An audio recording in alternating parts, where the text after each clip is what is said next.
आपका हाल चाल क्या है?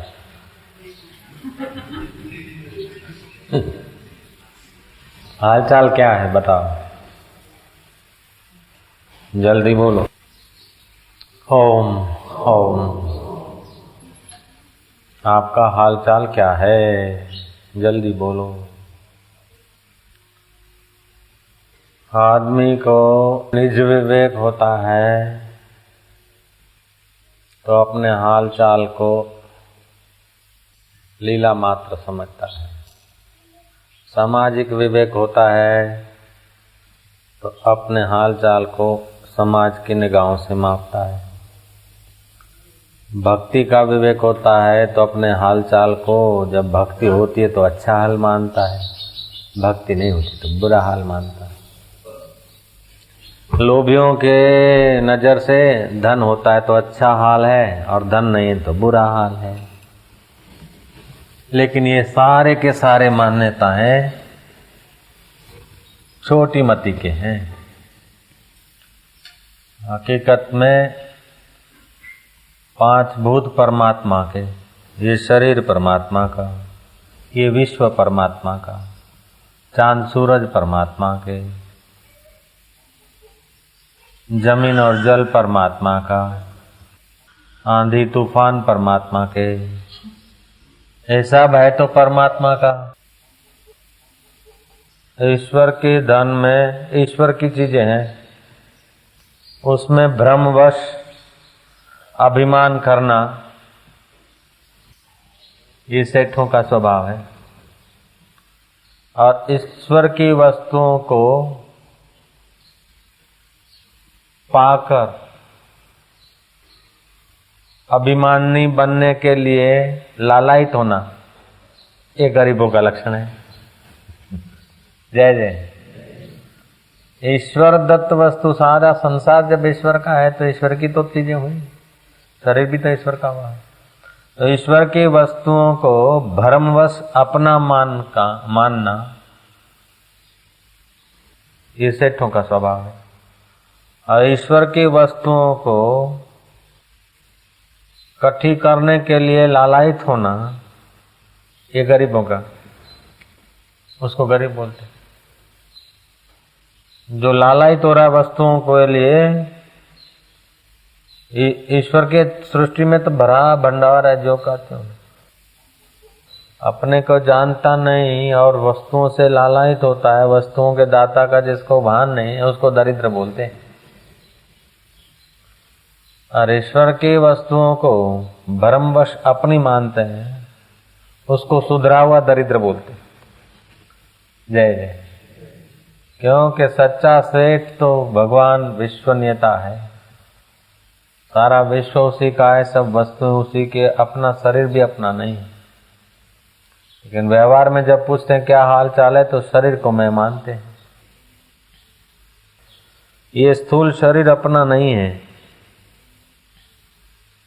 ये सूक्ष्म शरीर अपना नहीं है, ये कारण शरीर अपना नहीं है।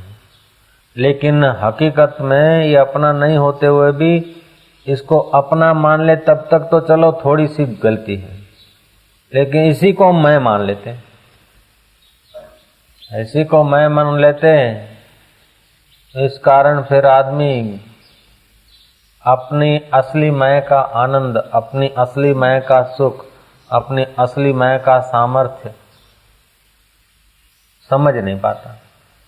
और वो आनंद और वो सामर्थ्य नहीं समझने के कारण आनंद पाने के लिए मजूरी करता है, सामर्थ्य पाने के लिए दोस्ती करता है, सामर्थ्य पाने के लिए सत्ता खोजता है, सामर्थ्य पाने के लिए साधन खोजता है। और वो खोज खोज के उसमें मेरापने का अभिमान कर करके फिर मर जाता है। इसीलिए पुत्र कभी दुख दे तो समझ लो कि भगवान दया कर रहे हैं कि संसार में मोह था। पत्नी कभी ठीक नहीं चलती तो भगवान कहते हैं कि अंत में तो ये है।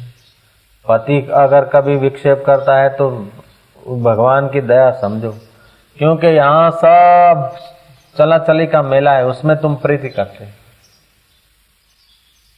उनका तुम सहारा ढूंढते हो। जो विश्व का सहारा है उस विश्वेश्वर के रास्ते को छोड़कर अगर दूसरा सहारा आदमी ढूंढता या लेता है तो उसको दुखी होना पड़ता है, रोना पड़ता है। और जो वास्तविक में सबका सहारा है, सबका सहारा तो सर्वेश्वर परमात्मा ही है। जो सबका सहारा है, सबका आधार है, उसका सहारा अगर पकड़ लिया तो बाहर के सहारे अपने आप तुम्हारे अनुकूल हो जाए। ओम ओम ओम। एक व्यापारी खूब धनवान,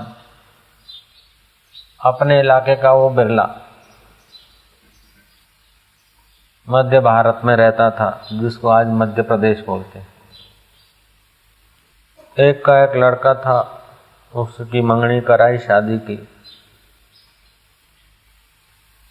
लड़का छोटा था थोड़ा,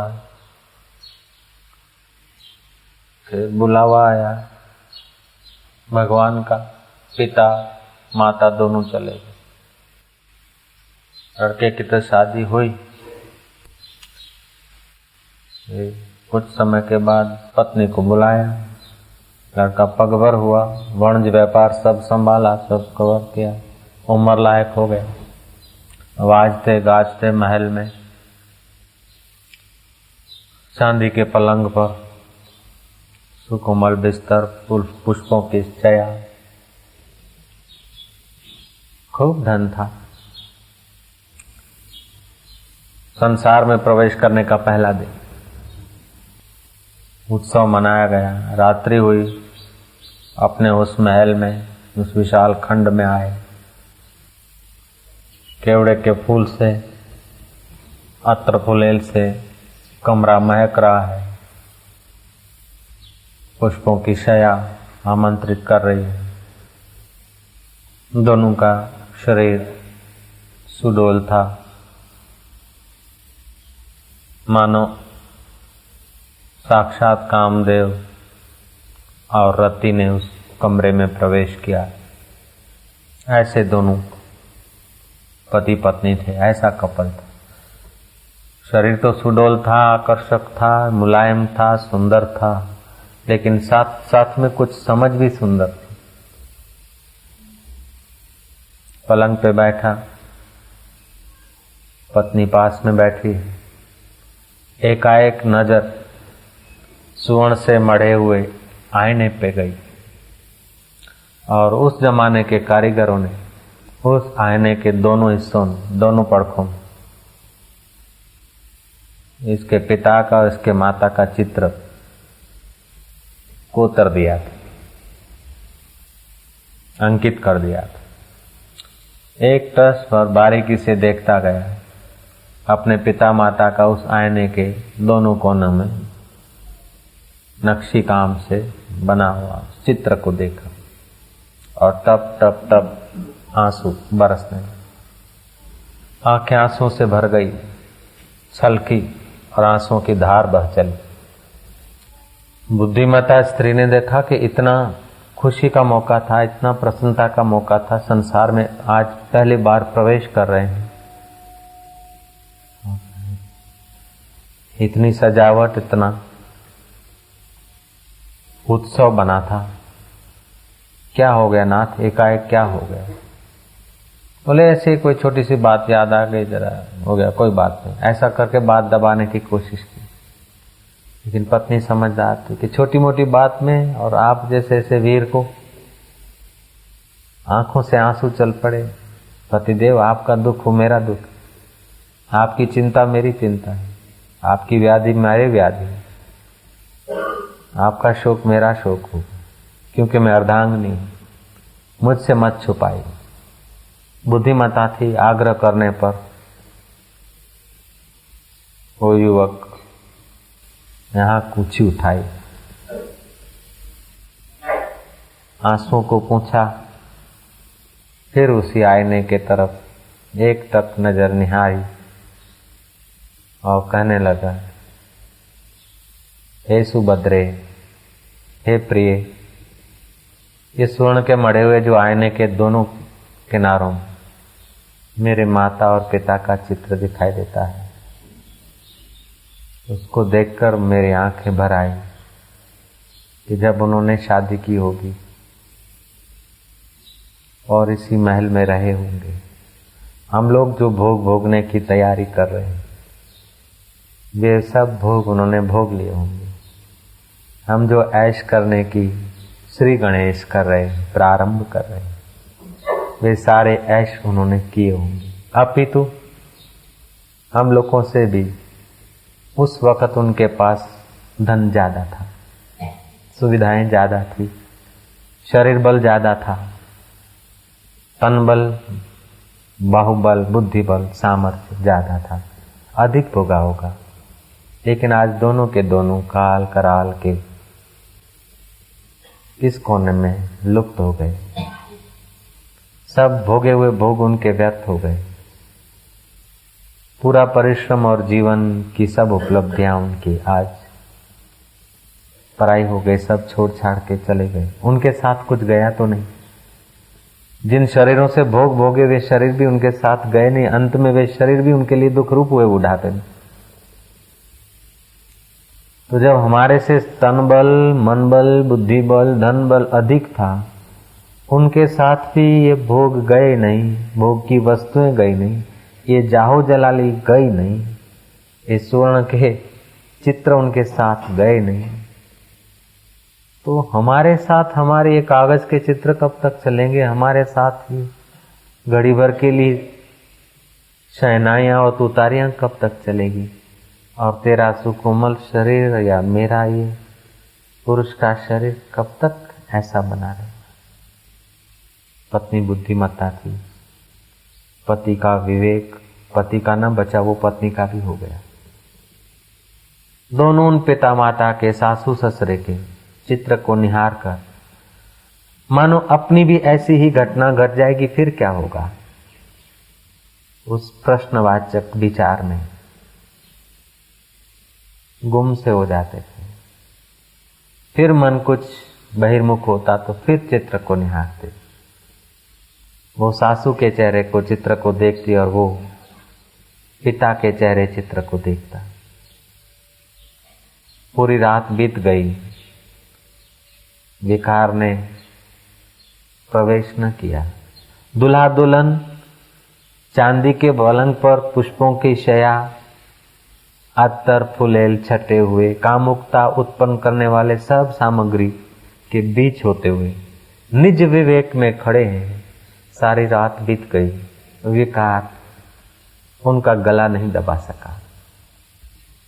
वे महाभाग्यशाली पति पत्नी दोनों बाहर न निकले, दिन भर उस महल में रहे। सुन्न मुन, कभी कोई वैराग्य की बात कह दे, पत्नी उसको सहयोग दे, पति कहे तो पत्नी सहयोग देती है, पति कहता है तो पत्नी कहती तो पति सहयोग देता है। बुढ़ापे में पिता माता जो ग्रंथ पढ़ते थे, कोई वैराग्य बढ़ाने वाला पुस्तक पढ़ा था, वो हाथ लग गया। जिससे 8 मास का शरीर सुंदर होता है, ऐसे परम सुंदर परमात्मा को छोड़कर जो शरीरों की सुंदरता के पीछे लगा है, उस जैसा अभागा आदमी और कौन हो सकता है? जिससे नश्वर चीजें प्यारी और आकर्षक लगती है, उनको प्यार और आकर्षण देने वाला जो चैतन्य आत्मा है, उसके आकर्षण को छोड़कर जो चीजों के आकर्षण में पड़ता है, उमा तिनके बड़े अभाग, जे नर हरि तजी विषय भजे। लग गई कोई चौपाई हाथ, निमग्न हो गए। पत्नी पलंग के एक कोने में बैठी है और पति पलंग के दूसरे कोने में बैठा है, और फिर भी चित्त में दुष्ट विकार प्रभाव नहीं डाल रहे। निज विवेक का आदर जहां हो रहा है। दूसरा दिन बीता, एक रात बीती, एक दिन बीता, दूसरी रात बीती। थोड़ा सा कुछ खाना था, खा लिया। ध्यान मग्न है, विचार मग्न है। ऐसे करते करते महाराज पति और पत्नी ने 3 दिन बिता दिए। जब जब मन इधर उधर जाए, पत्नी सासू के चित्र को देखती है और पति पिता के चित्र को देखता है। सुख वैभव हमसे इनके पास ज्यादा था, शरीर का बल भी इनके पास था, सुविधाएं भी थी, खाद्य खुराक भी पुष्टिकर थी, फिर भी इनों के जीवन का सार देखो तो कुछ नहीं, विषय भोग में। तो हम कब तक विषय भोग होंगे? हम एक दूसरों के शरीरों को नोच के, चाट के, चूथ के कब तक एक दूसरों की बर्बादी करते रहेंगे? पति उठा, पत्नी को हाथ जोड़ता है कि देवी तू मुझे संसार से बचा। पत्नी कहती है कि हे देव आप मुझे बचाओ। पति पत्नी होकर तो प्रवेश किया है रूम में, लेकिन रूम से जब बाहर निकले हैं तो पति पत्नी नहीं बचे हैं, गुरु भाई हो गए, एक दूसरे के पोषक हो गए, एक दूसरे के उद्धारक हो रहे। विवेक से आदमी को वैराग्य आता है, योग से आदमी को सामर्थ्य आता है, और सेवा से उदारता और प्रेम छलकता है। सेवा से उदारता का जन्म होता है, प्रेम का जन्म होता है, योग से सामर्थ्य का जन्म होता है, लेकिन विवेक से ज्ञान वैराग्य का जन्म होता है। विवेक जिसके पास है उसके पास योग आ जाता है, सेवा आ जाती है। प्राप्त वस्तुओं में बेईमानी वश हम कहते हैं कि हमारी है। प्राप्त वस्तुओं का सदुपयोग, प्राप्त विवेक का सदुपयोग, प्राप्त जीवन का सदुपयोग करने की कला आ जाए तो हर इंसान सच पूछो इतना महान है कि उसकी महानता का वर्णन करने के लिए सरस्वती देवी स्वयं बैठ जाए तो भी थक जाएंगी, इतना हर इंसान महान है। लेकिन हम लोग अपने विवेक का आदर नहीं करते, अपने समय का उपयोग नहीं कर पाते, अंधे विषयों में अंधी दौड़, अंधे संबंधों में अंधी दौड़, अंधे विकारों में अंधी दौड़ लगाकर हम संसार के अंधकूप में पड़ जाते हैं। तुलसीदास जी ने कहा, अली पतंग मृग मीन गज, एक एक रस आँच। अली माना भंवरा, भंवरा चाहे तो बांस को छेद कर सकता है, लकड़ी को चीर सकता है, लकड़े में सुराख कर सकता है, लेकिन वो कोमल कमलों में संध्या को, शाम को प्रवेश करता है सुगंध के लिए। कमल के फूल बंद हो जाते, सोचता है कोई बात नहीं, अभी निकलूंगा, अभी निकलूंगा, उस स्वाद में गंध पे पड़ा रह जाता है। सुबह आकर हाथी उसे सूंड में लेकर अथवा पैरों तले दबाकर कुचल डालता है। मछली कोई खाद्य पदार्थ स्वादिष्ट बंसी में चिपका देते फंसाने वाले, स्वाद लेने को जाती है और कांटा भिड़ जाता है, रिबा रिबा के प्राण देती है। पतंग आंख का सुख लेने के लिए, रूप का सुख लेने के लिए दिए के तरफ आता है, चोट खाता है, फिर जाता है, फिर आता है, रिबा रिबा के फिर तड़प तड़प के फिर वहीं दिए में जाता है और जीवन बर्बाद कर देता है। ऐसे कई जंतु जीवन बर्बाद कर रहे हैं, वो दिखता भी है फिर भी दूसरे जंतु वही दिए में जा रहे हैं, क्योंकि बुद्धि नहीं है, निज विवेक नहीं है। जंगल में हाथी पकड़ने वाले लोग बड़ी खाई खोदते हैं, घास फूस के आथन बना देते हैं, नीचे खाई में घास फूस डाल देते हैं, हाथी आथन के पीछे अंधा हो जाता है, जाता है नजीक में तो खड्डे में पड़ जाता है, 2-4 दिन भूखा रहता है, फिर बंद आ जाता है और जिंदगी भर गुलामी कर करके मरता है। मृग आवाज सुनने में इतना तन्मय हो जाता है, कान का सुख लेने में, फिर शिकारी उसे उड़ा देता है। तो एक एक विषय में, एक एक सुख में, देखने के सुख में, चखने के सुख में मछली, सूंघने के सुख में भंवरा, सुनने के सुख में मृग, एक एक विषय के सुख में वो अपना एक एक जीवन नाश कर देते। लेकिन जो पांचों इन चीजों के पीछे, हे प्रिय, हे सुभद्रे पत्नी, जो ये 5 विषयों में देखने का, सूंघने का, चखने का, सुनने का और स्पर्श करने का, पांचों विषय में जो अपना समय गंवाता है, उनकी क्या गति होगी। आली पतंग मृग मीन गज, एक एक रस आँच, तुलसी तिनकी कौन गति, जिनको व्यापी 5। महाराज घड़ी भर बात होती है, 4 घड़ियां, फिर उसी का मनन होता है, फिर घड़ी भर कोई बात आती, 4 घड़ियां उसका मनन होता है। वो नाग महाशय युवराज संसार में प्रवेश करने के लिए तो कमरे में गया था, लेकिन निज विवेक जग गया, परमात्मा में प्रवेश हो गया। हमारे को जरा भक्ति करने का, कि संयम करने का, कि ब्रह्मचर्य रहने का निर्णय लेना है। कब लेना है कि सफल निर्णय हमारा टिकता नहीं। हमने अंदर से निर्णय करने का सोचा नहीं, उसीलिए निर्णय टिकता नहीं। अंदर से अगर निर्णय पक्का हो जाए, निज विवेक का उपयोग करें, तो इतना नियम करेंगे, इतना जप करेंगे, इतना अनुष्ठान करेंगे, इतना समय मौन रहेंगे, क्यों नहीं हो सकता। जब आ जाता है भड़का तो मौन भी खोल के झगड़ो, माड़ी पे जाके लड़ाई करेंगे, मौन खोल देंगे, लेकिन हमारे अहंकार को ठेस न लगे।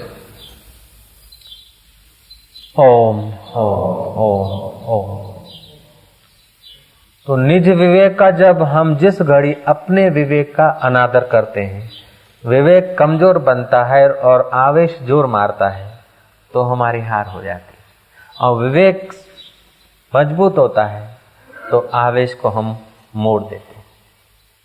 जब जब दुख हुआ है तो आवेशों के फल से हुआ है, जब जब परेशानी हुई है तो अविवेक के कारण हुई है।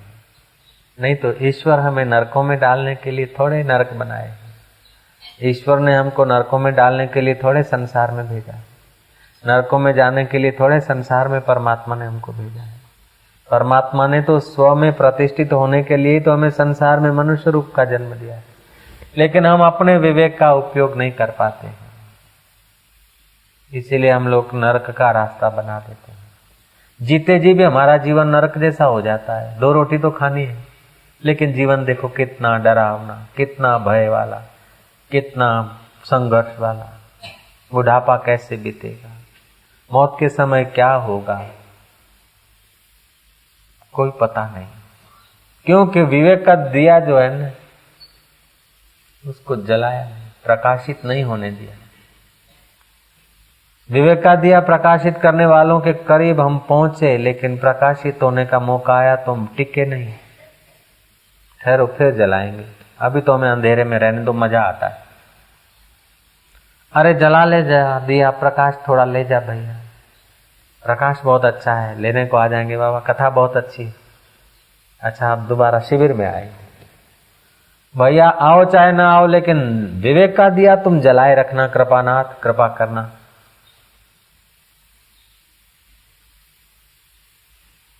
बिन सत्संग विवेक न हो। सत्संग के बिना विवेक नहीं होता। सत्संग में विवेक तो मिलता है, लेकिन लेने की हमारी तैयारी भी होनी चाहिए।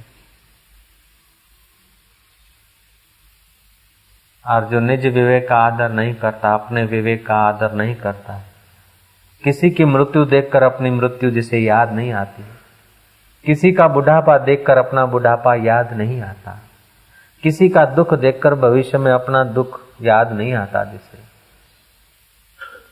और किसी फूल का सौंदर्य देखकर उसको सुंदरता देने वाले की जिसे याद नहीं आती, किसी बच्चे बच्ची पुत्र पिता का सौंदर्य पति का देखकर उस हाड़ मास को सुंदर बनाने वाले मालिक की याद जिसको नहीं आती,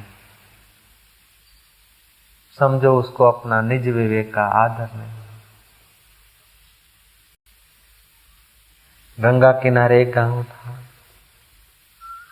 सोमपुरिया।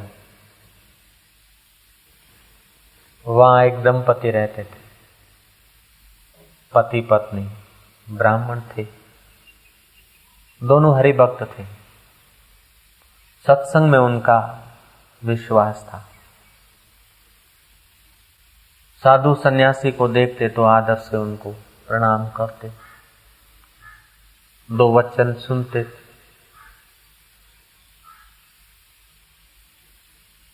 न पत्नी के हृदय में पुत्र प्राप्ति की कुवासना थी, न पति के हृदय में। संसार जीवन यापन कर रहे थे। एक ऐसा दिन आया, पति को कुछ हैजा बैजा हो गया। हकीम डॉक्टरों की जो कुछ सलाह लेनी चाहिए सब किया पत्नी ने, लेकिन उनका शरीर अब चल पड़ेगा ऐसा हो गया। ब्राह्मणी समझदार थी, बुद्धिमान थी। उसने सोचा अब खाट पर चल पड़े, उससे तो कुछ करना चाहिए। चिंतित रहने लगी। इतने में गंगा किनारे यात्रा करते करते कोई दंडी सन्यासी गुजरे।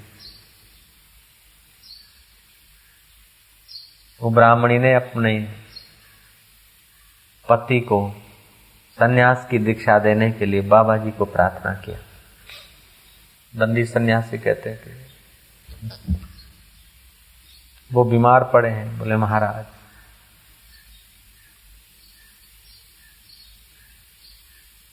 क्या पता कैसे चल दें, इससे इनको सन्यास की दीक्षा दे दो,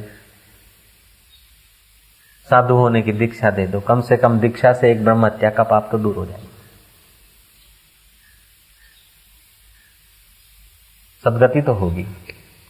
साक्षात्कार नहीं होगा, थोड़ी ऊंचाई तो हो जाएगी।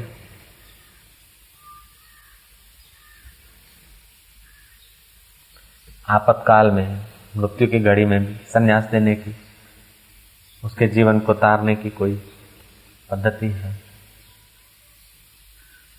सन्यासी ने देखा कि वास्तव में अब उठे न उठे कोई पता नहीं। पति तो बेहोश था, लेकिन दंडी सन्यासी ने उनको सन्यास की दीक्षा दे दी, विधि कर दिया। सन्यासी तो चलते भय। पत्नी ने बड़े आदर से सेवा की। देव योग से उनकी तबीयत सुधरने लगी, उठ खड़े हुए।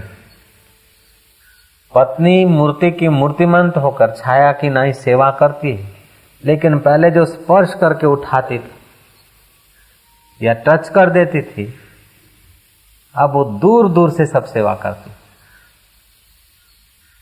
ब्राह्मण ने पूछा, हे प्रिय, इतनी तू सेवा चाकरी करती है, अब स्पर्श किए बिना ही सेवा करती, क्या बात है? ने कहा कि स्वामी जी, आज तक तो बोलती थी पतिदेव। स्वामी जी, आपकी तबीयत जब लथड़ गई थी तो मैंने सोचा उनका सदगति हो जाए, इसलिए आप किसी दंडी सन्यासी को प्रार्थना करके मैंने आपको सन्यास दिला दिया। पति भी को कम नहीं था, सत्संग के संस्कार थे, कुछ पुण्याई थी, विवेक जग गए। अच्छा, तो मुझे दंडी सन्यासी जी से सन्यास दिला दिया है, अच्छा किया। फिर तो सन्यासी के लिए घर में रहना, काष्ठ की पुतली को भी नहीं छूना है, तो मैं तेरे छुआन से तो बचूं, तूने मेरे को बचाया है। धन्यवाद माता, धन्यवाद माता। पैर छू के, पैर तो क्या छूना, मन ही मन पैर छू के चले गए। गंगा का किनारे किनारे किनारे किनारे किनारे किनारे चलते चलते चलते, जब भूख लगे जरा सा टुकड़ा मांग ले, गंगा जी में धो डाले, खा ले, ओम का जाप करे, गंगे हर करते करते करते करते 11 दिन के बाद हरि के द्वार में पहुंचे हैं, हरिद्वार। उस समय इतना भीड़ भड़ाका नहीं था। उससे फिर आगे निकले और कोई सन्यासी महापुरुष की खोज की और उनसे सचमुच में काशाय वस्त्र धारण कर लिया, सन्यास ले लिया। महाराज सन्यास ले लिया, फिर वेद वेदांत को पढ़ने लगे। घर में पवित्रता से जिए थे, थोड़ा बहुत विवेक था। वेद वेदांत की कथा सुनकर उसका मनन करते थे। अच्छे महापुरुष सन्यासी आचार्य हो गए। दूसरे सन्यासी उनके पास कथा सुनने को आते थे। सावन का महीना हो तो ब्रह्मसूत्र चालू कर दे, चतुर्मास के महीनों में विचार सागर, पंचीकरण आदि वेदांत के ग्रंथ चालू कर देते। हुआ क्या कि कई वर्षों के बाद हरिद्वार में कुंभ का मेला लगा। 12 वर्ष के बाद, हर 12 वर्ष में लगता है, घूमते घूमते लगता है। कभी इलाहाबाद तो कभी उज्जैन प्रयाग तो कभी हरिद्वार। ऐसे महाराज वो ब्राह्मणी अपनी पड़ोसन बहनों के साथ, सखियों के साथ कुंभ के मेले में गए और उस सन्यासी की प्रशंसा सुनी और लोगों ने बताया कि वही तुम्हारे पतिदेव बड़े महान आचार्य संत बन गए। पतिदेव का है कि वो तो सन्यासी देव है।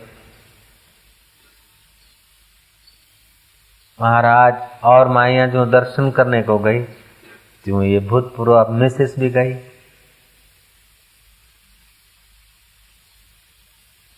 सत्संग की चर्चा चल रही थी। जो माइयों के झुंड ने प्रवेश किया तो उसमें सामने नजर पड़ी, कह रहे तू कैसे यहां आ गई? माई ने कहा कि स्वामी जी अभी तक आप मुझे भूल नहीं पाए। स्वामी जी ने सिर नीचे कर दिया। नीचे कर दिया तो कर दिया, फिर कभी उठाकर सिर, आंख उठाकर किसी को देखा। हाथ जो यूं थे बंधे हुए ही रहे। भूख लगती तो कोई खिला दे, कोई नहला दे। तू कैसे आई जो हाथ उठाए थे ना? फिर हाथ सकोड़ लिए तो सकोड़ ही लिए, सिर नीचे कर दिए तो नीचे कर दिया। 30 वर्ष तक ऐसे बिताए।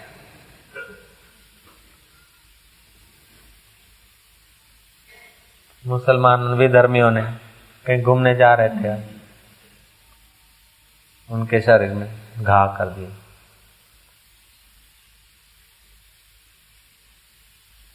और भी डंडा बंडा उनके किसी अंग में डाल दिया। और जब अमलदारों को पता चला तो उनका गांव को जलाने का आदेश दे दिया कि ऐसे पवित्र संत से ये जुल्म। तब ये 2 हाथ उनके खुले, मना कर दिया। ऐसे से दृढ़ निश्चय लोग हो गए। तुलसीदास जी की पत्नी में, तुलसीदास का इतना मोह था कुटुंब में कि मुर्दे पर जा रहे थे और पता नहीं कि मुर्दा है। अजगर टिंगा था, उसको पकड़ के खिड़की कूद के गए। पत्नी ने कहा इस रात कि प्रिय तेरे लिए तूने रस्सी जो टांग रखी थी। बोले हलो रे माती रस्सी टांगे रखा था दिला। मैं कोई रस्सी टांग के रखती तुम्हारे लिए? कि हाँ देख मैं आ गया तो रस्सी टांग रखी हुई, मैंने तो नहीं टांगी। दिया किया, प्रकाश किया तो हो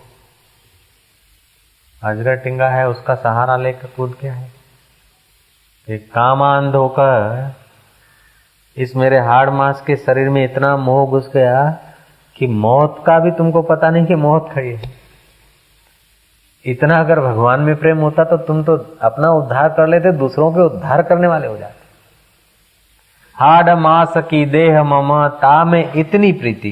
हड्डी मांस का ये हमारा शरीर है। नक मथे खणी देखा रहे 19 जोन सलाह छा कहे उन पर वैराग हो गया उसको। हाड़ मांस की देह ममता में इतनी प्रीति, याते आधी, कितनी आधी। इससे आधी प्रीति अगर तू भगवान में करते तो हाड मास की देह मम या में इतनी प्रीति, इससे आधी जो राम प्रति अवश्य मिटे भव भीति। चल पड़े तो चल पड़े। और संत तुलसीदास हो, जिस क्षण अपना विवेक जगे, जिस क्षण हम अपने विवेक का आदर करें, विवेक तो है लेकिन आदर नहीं करते ना। विवेक तो है, ये मिर्च है, ये शक्कर है, ये अच्छा है, ये बुरा है, विवेक तो है, लेकिन फिर बुरा के लिए विवेक तो कहता है बुरा है, लेकिन हम लोग आदर नहीं करते हैं। ईश्वर का रास्ता अच्छा है, संयम का रास्ता अच्छा है, लेकिन ये अच्छा है ये विवेक से हम जानते हैं, लेकिन उसका आदर नहीं करते, इसलिए हम लोग फिसल जाते हैं। खैर आप तो नहीं फिसलते होंगे, आप तो ज्ञानी होंगे, आप तो दृष्टा रहते ही होंगे, साक्षी रहते ही होंगे। हमारे जैसे मूढ़ लोग तो फिसल जाते हैं धन में, सत्ता में, वाहवाही में, लोभ में, मोह में, काम में, क्रोध में, मेरा में, तेरा में, दुनिया भर की गंदगी में हम लोग फिसल जाते हैं। ओम ओम खाली विवेक हो जाए कि ये मिल गया फिर क्या, इतना खा लिया फिर क्या, ये खाएंगे, ये घूमेंगे, ये करेंगे, आखिर क्या। अरे उस युवान को,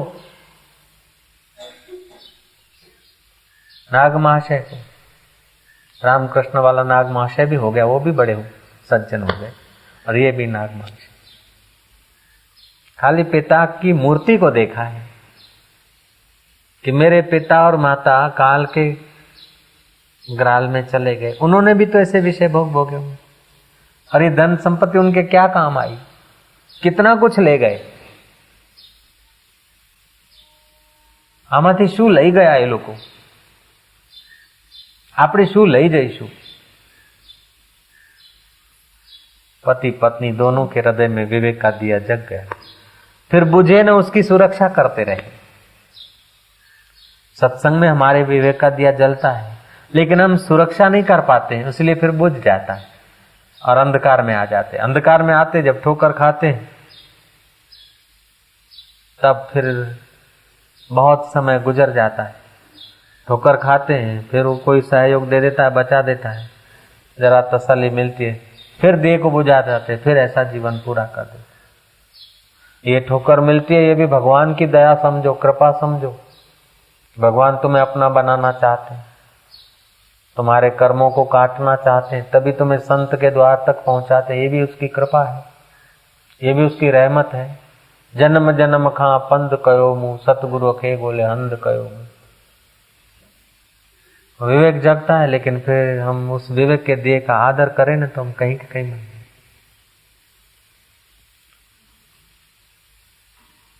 इसीलिए विवेक को जागृत रखने के लिए सियाणे साधक कभी कभी शमशान में जाते हैं, अथवा मन ही मन को शमशान में पहुंचा देते। विवेक का आदर करे तो उससे विवेक से वैराग्य होता है। वैराग्य आते ही षट संपत्ति मोक्ष की इच्छा का प्रागट्य होता है।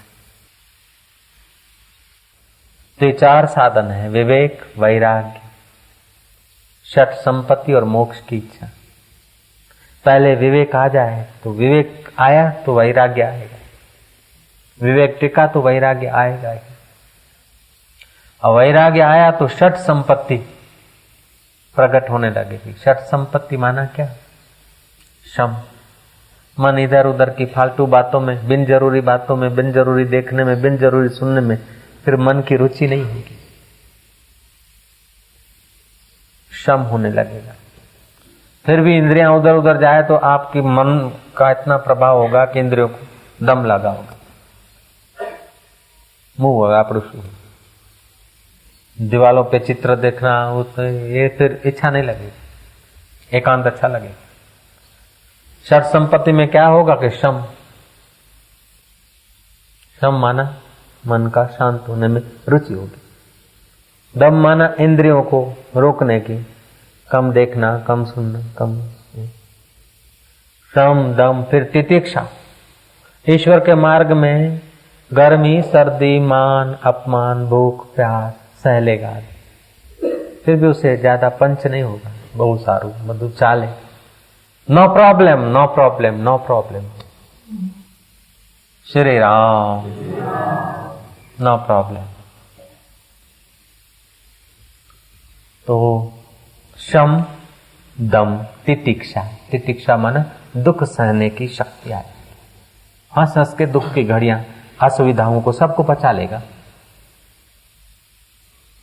પછી સુવા માટે પલંગ જોઈએ, મચ્છરદાની જોઈએ, रूम જોઈએ, बेड જોઈએ, नहीं नहीं, उसको फिर कोई परवाह नहीं।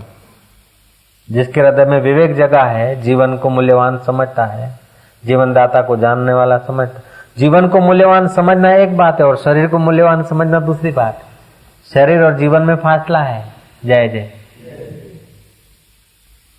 शम दम तितिक्षा उपरति, जैसे उल्टी कर दिया अथवा सुबह पेट खाली करके आए लेट्रिन आदमी, फिर कभी ऐसा थोड़ी सोचते कि कल 25-30 रुपए की आइसक्रीम और ये माल मलिदा खाया, कितना बढ़िया बढ़िया मैं छोड़ के आया, जरा देख के आऊं। अथवा वमन किया तो कभी निहारने जाते कि अरे कितना महंगा महंगा चीज, उल्टी हो गया। उल्टी किया फिर छाती फुला के नहीं किसी को कहते कि मैंने तो 22 रुपए का मावा मिठाइयां खाई थी और उल्टी कर दिया, देखो वो बड़ी, चलो मैं दिखाता हूँ 22 रुपए का माल। ऐसा कभी बोलने नहीं लगता। उल्टी कर दिया तो उसके सामने देखने की इच्छा नहीं होती। ऐसे जो चीज छूट गई बुराई, तो बुराई छूटने का अथवा फिर से बुराई लाने का विचार ही नहीं होता। वमन की हुई चीज फिर निगलने की इच्छा नहीं होती। ऐसे ही उपरति का मतलब है जो बुरी आदत, गंदी आदत, जो कुछ है विघ्न डालने वाली ईश्वर के रास्ते में, वो छूट गई तो फिर से वो लेता नहीं, अथवा छोड़ने का उसमें अहम आता नहीं। क्षमा क्षमा, विवेक, वैराग्य, षट संपत्ति। षट संपत्ति में 6 साधन है। शम दम तितिक्षा उपरति ईश्वर प्रणिधा। जैसे वो गडरिया की बात सुनी, वाह प्रभु, मोर के रंग बेरंग देखता कि एक अंडे में कैसे रंग भरता है, वाह प्रभु तेरी लीला। फूल खिलते हैं कि वाह, जरा से बीज में पौधा छुपा है और पौधे में फूल, कांटों के बीच फूल, वाह वाह वाह वाह वाह मुझे साईं, वाह बलहार। ईश्वर प्रणिधा, ईश्वर की भक्ति करता है और श्रद्धा रहती है उसमें। तो शम दम तितिक्षा उपरति ईश्वर प्रणिधा और श्रद्धा, ये षट संपत्ति। ये तीसरा साधन है विवेक, वैराग्य, षट संपत्ति। चौथा साधन है मोक्ष की इच्छा। जैसे तुम्हारा गला गंगा जी में दबा दिया जाए, साबरमती के पानी में दबा दिया जाए, उस वक्त तुम क्या इच्छा करोगे? जिलेबी खाने की इच्छा होगी, किसी को पैसा भरने की इच्छा होगी, किसी से पैसा लेने की इच्छा होगी, किसी को ठपका देने की इच्छा होगी, क्या इच्छा होगी? अगल से बगल से, इधर से उधर से, आगे से पीछे से बाहर निकलूं। ऐसे ये जन्म मरण की भवाटी से बाहर निकलने के सिवा और तुम्हें कोई अच्छा न लगेगा। ऐसा मोक्ष की इच्छा जब आ जाएगी, तब गुरु का जरा सा उपदेश साक्षात्कार करा देगा, बेड़ा पार हो। ओम ओम। विवेक, वैराग, षट संपत्ति। षट संपत्ति में शम दम तितिक्षा उपरति ईश्वर प्रणिधा और श्रद्धा। ये तीसरा साधन हो गया, 6 मिला के एक। चौथा साधन है मोक्ष की इच्छा। नरेंद्र ने रामकृष्ण को प्रार्थना किया कि प्रभु बोलते हैं अब दया करो, अपने हृदय में छुपे हुए परमात्मा को आज तक देखा नहीं, दया। चलो गंगा किनारे। गंगा किनारे गए, बोले तो तैरना तो जानता, जरा गोता तो मारो। गोता मारा और गर्दन दबा के रख दी। जितनी देर दबानी चाहिए उतनी देर दबाई, फिर छोड़ा, लंबी श्वास ली। अब गुरु जी सामने दूसरा कोई होता तो दिखा देता कि गर्दन कैसे दबाई जाती। बोले नरेंद्र जरा फिर से गोता मार। फिर से मारा तो पहले की अपेक्षा इस बार और थोड़ी सेकंड ज्यादा लगा दी श्वास में। फिर तीसरी बार बोला तो पहली बार से दूसरी बार, दूसरी बार से तीसरी बार ज्यादा देर पानी में गला दबा रहा। जब छोड़ा तो रिवल से होते हुए लंबी सांस ली और जैसा गला दबने से पानी में कोई दबा दे, जो अनुभव होता है आपको करना है तो कर सकते, साबरमती है। नारायण को तो मैं कराता हूँ थोड़ा थोड़ा कभी कभी, वो हो जाता। वो रामकृष्ण ने पूछा कि बेटा 3 बार में कौन सी बार तेरे को इच्छा हुई कि कुछ खाऊं, कुछ कमाऊं, कुछ करूं, कुछ ये करूं, कुछ ये करूं, कुछ ऐश करूं, कुछ आराम करूं, क्या कोई विचार आया?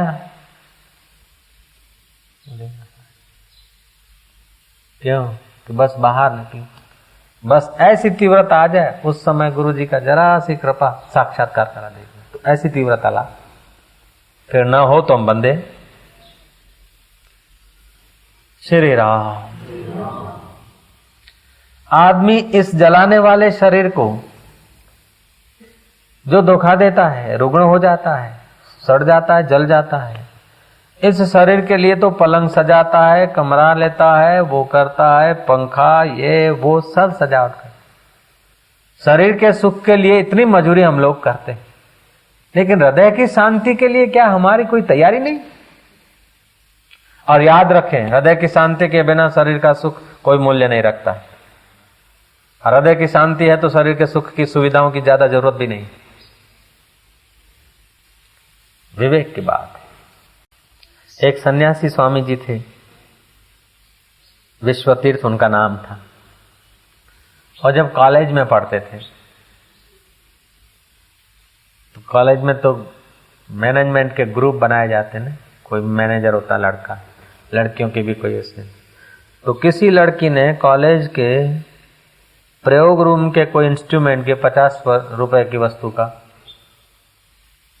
बिगाड़ हो गया था, और लड़कियों ने मिलकर,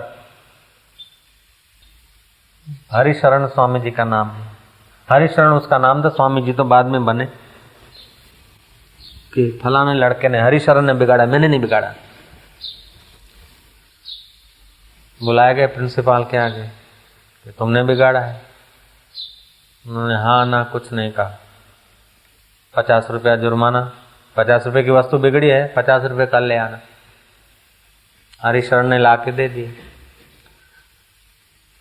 लड़कों को जब पता चला कि हमारा जो बॉस है वो तो गया नहीं प्रयोगशाला, उसने वो इंस्ट्रूमेंट बिगाड़ा नहीं, हो तो लड़कियों के सीखने का है, उन्होंने बिगाड़ा होगा, जांच की कि उन्होंने बिगाड़ा। तो लड़कों ने कहा कि तुम ऐसा करो, अपील करो, और हम पुरावे साबित कर सकते हैं कि ये गए ही नहीं, इन्होंने बिगाड़ा ही नहीं, और जिस लड़की ने बिगाड़ा उसको हम जानते हैं, ये तुम्हारे पर षड्यंत्र था, क्योंकि कई लड़कियां तुम्हें फिसलाना चाहती थी और तुम आंख उठा के उनके तरफ देखते नहीं थे। तुम इतने स्मार्ट, इतने प्रभावशाली, इतना ऊंचे, और तुम्हारे लिए सब गिगड़ गिगड़ करती, और तुम थूकते भी नहीं उनको, इसीलिए तुमको बदनाम करने के लिए इन्होंने किया है। इनकी खबर लेने के लिए आप कुछ भी करो, हम सहयोग देंगे, और अपील करो, और आप निर्दोष हैं ये हम साबित करने में हमारे पास सब पुरावे हैं। हरिशरण ने कहा देखो, 50 रुपये वापस लेने के लिए मैं अपनी मन की शांति नाश करना नहीं चाहता। मैं अच्छा हूं, निर्दोष हूं, ऐसा कहलाने के लिए मैं अपने चित्त को दोषी नहीं बनाना चाहता हूं। मारो वांक નથી, હું નિર્દોષ છું, હું નિર્દોષ છું એવું સાબિત કરવા માટે ફલાણાનો દોષ છે, ફલાણાનો દોષ છે એમ કરીને મારે અંદર દોષ પહેરાડવા પડશે કે? क्या बुद्धि है? हरिशरण है वास्तव में। हरिशरण अपनी निर्दोषता सिद्ध करने के लिए किसी पर दोष थोपना पड़ेगा, और किसी पे दोष थोपने से मेरा हृदय तो दोषी हो जाएगा। मुझे 50 रुपए में अपना हृदय दोषी नहीं करना है भैया। इस बात का सहपाठियों पर तो असर पड़ा, लेकिन वो जो थी ने चिड़िया है जो चे चे चे चे घुसमुस कर रही थी, उनके जीवन पे भी बड़ा अच्छा असर पड़ा, और वो भी बड़ी सज्जन हो गई। विवेक जग गया कि देखो हमने ऐसा किया, फिर भी उन्होंने अपने हृदय की शीतलता को बचाने के लिए सह लिया। ના પણ આપણો વાંક ના હોય તો આપણે અરે પણ તું અહીંયા મોડી કરે છે, શું કરવા?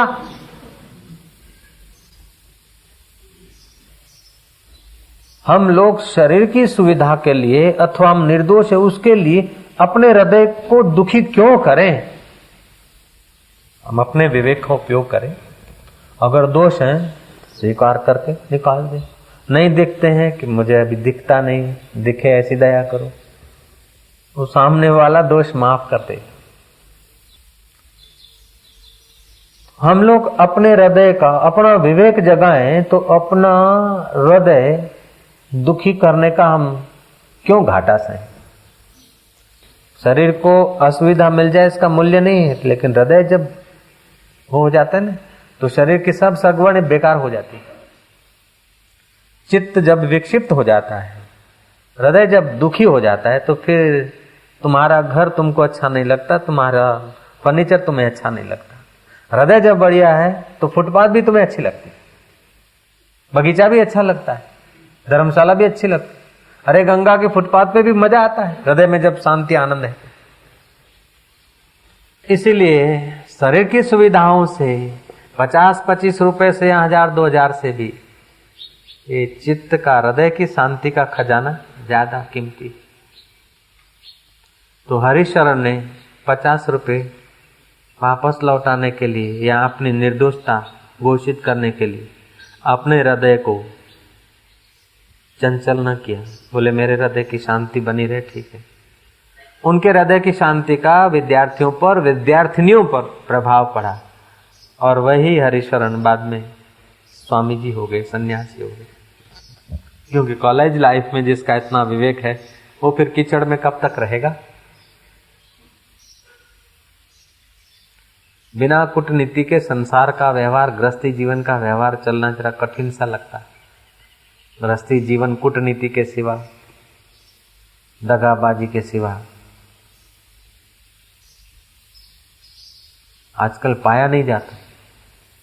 लेकिन कोई कोई गृहस्थी होते हैं ऐसे जो साधुओं को भी कुछ साधुताई की याद दिला दे। ऐसे गृहस्थी भी हो गए। सेठ मनोहर दास पंजाब के एक संत थे। उनका नाम तो पता नहीं, शरीर पंजाब का था, सन्यासी थे, स्वभाव विनोदी, प्रसन्न चित्त, खुश दिल रहने वाले थे। कभी किसी गांव, कभी किसी नगर, कभी किसी नगर भिक्षा मांग ली, खा लिया, अपना एकांत में तंबू बम्बू में रहे, कहीं भी रहे, धर्मशाला। उनकी आदत थी कि कब्र है कब्र, भिक्षा मांगते फिर बोलते कब्र है कब्र। जो भी कोई मिल जाता, कोई भी बातचीत करते तो बीच बीच में ऐसा बोल देते कब्र है कब्र। भाई कब्र आए, कब्र आए। कुबेर गए तो भी पूछा कब्र है, ठाकर नगर गए तो कब्र है, साबरमती गए भिक्षा लेने के कब्र है, वारेज गए के कब्र आए, गए मणिनगर के कब्र आए, गए बरोरा तो कब्र आए। जहां भी गए समझो कब्र है कब्र। सेठ मनोहर दास बड़े भारी सेठ थे।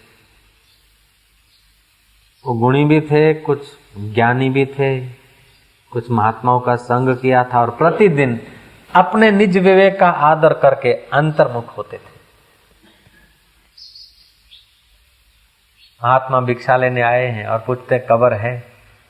सेठ ने सोचा महात्मा ये कब्र है बोलते हैं, चर्चा चल रही नगर में और तो खुश रहते, मस्त हैं, लेकिन महात्मा बोलते कब्र है कब्र है। सेठ जी चुप होकर जरा शांत हो गए निज विवेक में।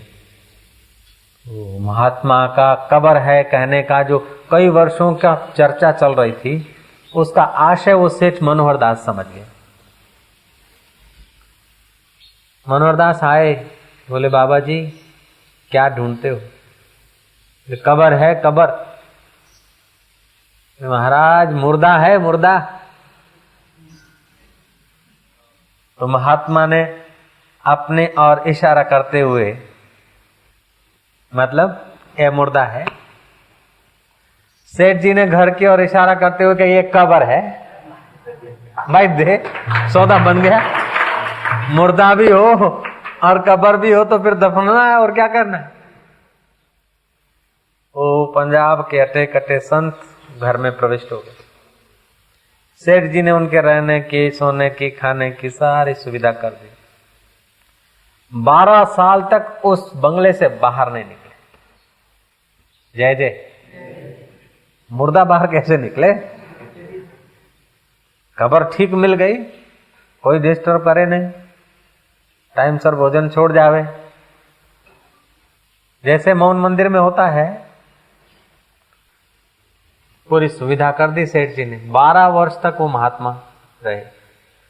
एक दिन वो मनोहर दास सेठ, जाने माने थे, प्रसिद्ध सेठ थे, धनवान थे, गुणी थे, उनके घर चोर आए। महाराज पहले के जमाने में तो स्वर्ण के सिक्के, हीरे जवाहरात घर में ही रखते थे, सेफ डिपॉजिट फॉल्ट नहीं होता था।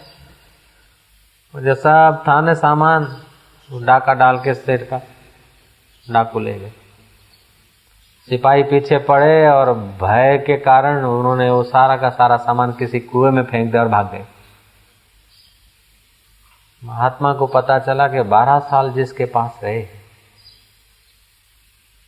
जिसकी इतनी सुविधाएं ली है, इतना अन्न खाया, कभी चूं तक नहीं कहा और कभी कोई संसार का प्रश्न नहीं पूछा, कोई प्रॉब्लम नहीं पूछा, क्योंकि मैं कब्र मांगता था और वास्तव में कब्र बना के रखी मेरे लिए। नहीं तो कोई हल्की बुद्धि के आदमी 4 पैसे की सेवा करते हैं तभी सिर खपाते कि आलू करिया लो। 6 महीना सेवा करेंगे तो 50 तो प्रॉब्लम लाके सिर पे मड़ेंगे कि लो महाराज हमारे सेवा का बदला लाओ। अरे प्रणाम करेंगे तब भी कुछ न कुछ होगा कि लो। जरों टाइप के चेले होते, कई मच्छर टाइप के होते हैं। अगले इतवार को सुना 14 किस्म के होते हैं श्रोता, उसमें एक होता है वास्तविक श्रोता, बाकी तो वक्ता को बूढ़ा बनाने के होते हैं सब। जरों टाइप के कोई कौवे टाइप के, कोई शिला टाइप के। महाराज सेठ ने, वो महात्मा ने सोचा कि इतना साल हो गया कभी कोई प्रॉब्लम नहीं पूछा, नहीं तो घर गृहस्थी में तो कुछ न कुछ आता होगा। जय जय। ऐसा जो सेठ 12 साल सेवा किया, उसका धन माल चला गया। इसको सेठ को बेचारे को मदद करना चाहिए। महात्मा थे, 12 साल जो कब्र में बैठा है उसकी तो धारणा शक्ति का प्रभाव भी होता है। जांच करते करते उसी कुएं पे पहुंच गए और अपनी लंगोटी का चित्रा थोड़ा फाड़ के कुएं की जो गरड़ी होती ना पानी की, वहां बांध के आए और जाके सिपाहियों को बताया कि फलानी फलानी जगह पर कुआं है और जहां लंगोटी का टुकड़ा बंधा है उसी कुएं में सब माल पड़ा है। पुलिस के अफसरों ने, पुलिस के सिपाहियों के आदमियों ने खोजा, निकाला, सब माल सेठ के घर पहुंचा। सेठ मनोहर दास ने ये सारी घटना सुनकर सोचा कि बाबा जी ने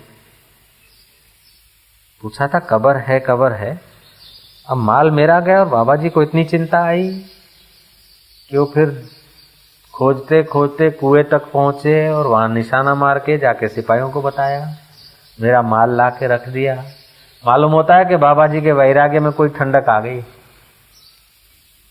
सेठ मनोहर दास सोच रहे, अरे एक दिन सुबह बड़े अदब से कहते हैं कि स्वामी जी आज से 12 साल पहले आपने पूछा था कब्र है कि कब्र, मैंने कहा मुर्दा है कि मुर्दा कहाँ है, आपने बताया, अब बताओ कब्र सच्ची के मुर्दा सच्चा। महाराज तो थे, महात्मा तो थे, विवेक जग गया, सेठ को प्रणाम करके चल दिया। फिर किसी गांव में 1-2 बार भिक्षा नहीं मांगी किसी घर पे।